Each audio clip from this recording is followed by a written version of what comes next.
सुप्रभात प्यारे बच्चों। आज हम बसंत के पाठ 3 नादान दोस्त का अध्ययन करेंगे। इस कहानी में दो बच्चे हैं जो चिड़िया का दोस्त बन के उनकी मदद करना चाहते हैं, पर अपने बचपन की नादानी में एक गलती कर बैठते हैं। तो प्रारंभ करते हैं पाठ 3 नादान दोस्त। केशव के घर कार्निस के ऊपर चिड़िया ने अंडे दिए थे। कार्निस मतलब कि घर का छज्जा या घर की जो ऊपर दीवार के बाहर निकला हुआ हिस्सा होता है। तो केशव के घर के ऊपरी हिस्से पर छज्जे पर एक चिड़िया ने अंडे दिए थे। केशव और उसकी बहन श्यामा दोनों ही चिड़िया को वहां आते जाते बहुत ध्यान से देखते थे। सवेरे दोनों उठते, अपनी आंखें मलते और ना इधर देखते ना उधर, वो सीधे जाकर चिड़िया और चिड़ा को वहाँ बैठा हुआ पाते। उनको यह देखने में न जाने कैसा मज़ा आता कि वह अपना दूध, जलेबी, नाश्ता, इन सारी चीज़ों को भूलकर, शुद्ध मतलब होश या खबर, नाश्ते की खबर लिए बिना या बिना कुछ खाए पिए बिना ही आगे सिर्फ चिड़िया और चिड़ा को देखने के लिए आगे की ओर भागते रहते। दोनों के दिल में तरह तरह के सवाल थे। अब जब वो कार्निस पर चिड़िया का घोंसला देखते, चिड़िया और चिड़ा को वहाँ आते जाते देखते, तो उन्हें अपने नाश्ते की खबर तो नहीं रहती, साथ ही साथ उनके मन में कई सारे सवाल उठते थे। और सवाल कैसे थे कि अंडे कितने होंगे, किस रंग के होंगे, कितने बड़े होंगे, क्या खाते होंगे, उनमें से बच्चे किस तरह निकलेंगे, बच्चों के पर कैसे निकलेंगे, घोंसला कैसा होगा। ये सारे सवाल दोनों बच्चों के मन में चलते रहते थे, लेकिन इन सवालों का जवाब देने वाला कोई नहीं था। ना तो उनकी मम्मी अम्मा को घर के कामों से फुर्सत थी और ना ही बाबूजी को पढ़ने लिखने से। अतः दोनों बच्चे आपस में ही सवाल जवाब करके अपने मन को तसल्ली दे दिया करते थे। तसल्ली मतलब सांत्वना। श्यामा कहती, क्यों भैया, बच्चे निकलकर फुर से उड़ जाएंगे। श्यामा छोटी थी और केशव बड़ा था। तो छोटी बहन अपने भाई से पूछती है, भैया क्या बच्चे अंडे से जैसे ही निकलेंगे वो फुर से उड़ जाएंगे। और केशव बड़ा होने के नाते विद्वानों मतलब समझदारों की तरह गर्व से कहता, नहीं दी पगली, पहले पर निकलेंगे। पर मतलब पंख। यहाँ पर दो अर्थ हैं पर के। पहला पर मतलब किसी चीज़ के ऊपर, जैसे कहते हैं पेड़ पर पक्षी बैठे हैं, और दूसरा पर अर्थात पंख, चिड़िया के पर निकलेंगे। बगैर परों के बेचारे कैसे उड़ेंगे। केशव कहता है पहले तो उनके पंख निकलेंगे और पंख निकलने के बाद ही वो उड़ पाएंगे, बिना पंखों के उड़ना संभव नहीं है। श्यामा फिर दूसरा सवाल कहने लगती, बच्चों को क्या खिलाएगी बेचारी। अब श्यामा के मन में दूसरा सवाल आने लगता कि चिड़िया बच्चों को क्या खिलाएगी। केशव इस बात से थोड़ा परेशान हो जाता है, क्योंकि ये सवाल कैसा था, पेचीदा। केशव को ये तो पता है कि पंख नहीं निकलेंगे तब तक चिड़िया के बच्चे नहीं उड़ पाएंगे, लेकिन केशव को ये नहीं पता कि चिड़िया अपने बच्चों को क्या खिलाएगी और कैसे खिलाएगी। तो ये सवाल थोड़ा पेचीदा था, जिसका जवाब केशव के पास नहीं था। इस तरह 3-4 दिन निकल जाते हैं। दोनों बच्चों की जिज्ञासा मतलब कुछ जानने की इच्छा। दोनों बच्चों के मन की जो जिज्ञासा थी, चिड़िया और घोंसले के बारे में जो जानने की इच्छा थी, वो दिन प्रतिदिन बढ़ती ही जा रही थी। लगातार वो उसके बारे में जानना ही चाह रहे थे।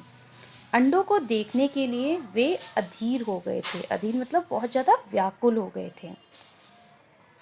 उन्होंने अनुमान लगाया कि अब बच्चे ज़रूर निकल आए होंगे। अब दिन निकल चुके थे। उन्होंने फिर से एक कल्पना की कि शायद बच्चे अब निकल आए होंगे। बच्चों के चारे का सवाल अब उनके सामने आ खड़ा हुआ। उन्होंने सोचा अगर अंडे से बच्चे निकल आए होंगे तो फिर बच्चे क्या खाएंगे। उनके खाने की जो चिंता थी वो केशव और श्यामा के मन में खटकने लगी, उनको परेशान करने लगी।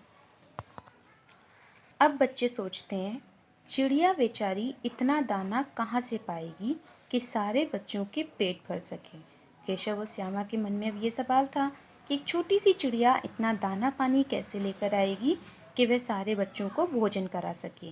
गरीब बच्चे भूख के मारे चूं चूं करके मर जाएंगे। अब उन्होंने एक और कल्पना की कि जब बच्चों को भोजन नहीं मिलेगा तो क्या होगा, वो भूख के मारे चिल्लाते चिल्लाते मर जाएंगे। इस मुसीबत का अंदाजा करके दोनों बच्चे जो थे वो बहुत घबरा चुके थे। अब दोनों ने फैसला किया कि अपने घर के छज्जे पर थोड़ा सा दाना उन पक्षियों के लिए रख दिया जाए। श्यामा खुश होकर बोलती है, तब तो चिड़िया को चारे के लिए कहीं उड़कर नहीं जाना पड़ेगा। जैसे ही केशव ने ये सुझाव दिया, श्यामा बहुत खुश हो गई और उसने कहा, तब ठीक है, अब चिड़िया को अपने बच्चों को छोड़कर कहीं और भी नहीं जाना पड़ेगा और उसके बच्चों को पूरा भोजन भी मिल जाएगा। केशव, नहीं, तब क्यों जाएगी? इस बात पर फिर केशव जवाब देता है कि जब उसे खाना मिल जाएगा तो उसे कहीं जाने की ज़रूरत नहीं पड़ेगी। श्यामा के मन में फिर दूसरा सवाल आ जाता है। श्यामा फिर कहती है, क्यों भैया, बच्चों को धूप नहीं लगती होगी क्या? केशव का ध्यान इस तकलीफ की तरफ नहीं गया था, क्योंकि वो उनके खाने को लेकर ही बहुत अधिक चिंतित था। तो जैसे ही श्यामा ने इस दूसरी तकलीफ की तरफ उसका ध्यान केंद्रित किया, बोला, ज़रूर तकलीफ होती होगी, बेचारे प्यास के मारे तड़पते होंगे। फिर उन्होंने सोचा कि जब धूप लगती होगी तो उसे प्यास भी लगेगी और प्यास के मारे वो तड़पते होंगे। ऊपर छाया भी तो कोई नहीं। उन्होंने कहा, कार्निस के ऊपर धूप सीधी जाती है और वहाँ पर छाया का कोई भी बंदोबस्त नहीं है। अब उन्होंने दूसरी व्यवस्था की। आखिर में यही फैसला हुआ कि घोंसले के ऊपर कपड़े की छत बना दी जाएगी। घोंसले को छत से के कपड़े से कवर कर दिया जाएगा, ढक दिया जाएगा और पीने के लिए एक पानी प्याली रख दी जाएगी, थोड़े से चावल रख दिए जाएंगे और ये सारी चीज़ें क्या हुई, स्वीकार कर ली गई। प्रस्ताव मतलब जो सुझाव दिए गए, ये सभी सुझाव को स्वीकार कर लिया गया। दोनों बच्चे बड़े चाव से काम करने लगे। श्यामा माँ की आंख बचाकर मटके से चावल निकाल लाई। श्यामा गई, अपने काम पर लग गई। केशव भी अपने काम पर लग गया। श्यामा गई, मटके से चावल लेकर आ गई और उसने ध्यान दिया कि माँ उसके इस कामों को ना देखे। केशव ने पत्थर की प्याली का तेल, कांच की कटोरी का तेल जो था, वो ज़मीन पर गिरा दिया और उसे साफ करके पानी भर दिया। अब चांदनी के लिए कपड़ा कहाँ से लाएं? अब था कि अंडों को ढकने के लिए, उसके ऊपर छत बनाने के लिए कपड़ा कहाँ से लाया जाए। फिर ऊपर बगैर छड़ियों के कपड़ा ठहरेगा कैसे, क्योंकि अब एक छत बनानी थी और उसके ऊपर कोई भी स्थिर करने का सामान नहीं था। तो अब इन बच्चों का ध्यान छत बनाने की ओर लगने लगा। केशव बड़ी देर तक इन सारी चीज़ों में उधेड़-बुन मतलब इसी समस्या में, इसी असमंजस में पड़ा रहा कि हम इस प्रक्रिया को कैसे पूर्ण करें। आखिरकार उसने इस मुसीबत का हल निकाल लिया। श्यामा से बोला, जाकर कूड़ा फेंकने वाली टोकरी उठा लाओ। देखा होगा आपने कि कूड़ा फेंकने की बांस की टोकरियाँ होती हैं। तो श्यामा गई, श्यामा को कहा कि तुम कूड़ा फेंकने वाली टोकरी ले आओ और अम्मा जी को मत दिखाना, क्योंकि ये सारे काम क्या हो रहे थे, मम्मी से छिप कर हो रहे थे।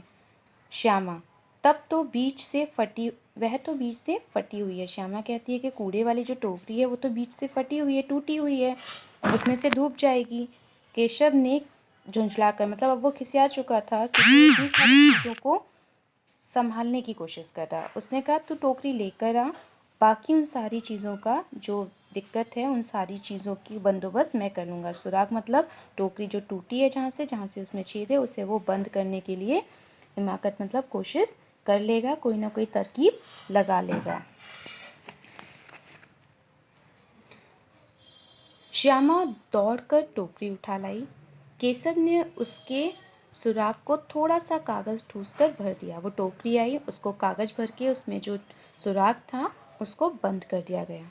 अब टोकरी को एक टहनी से टिकाकर बोला, देख, ऐसे ही घोंसले के ऊपर आड़ कर दूंगा। उसने क्या किया, जैसे एक टोकरी है, टोकरी को उसने एक टहनी पर ऐसे टिका दिया और वो टोकरी से एक तरफ को छाँव हो गई।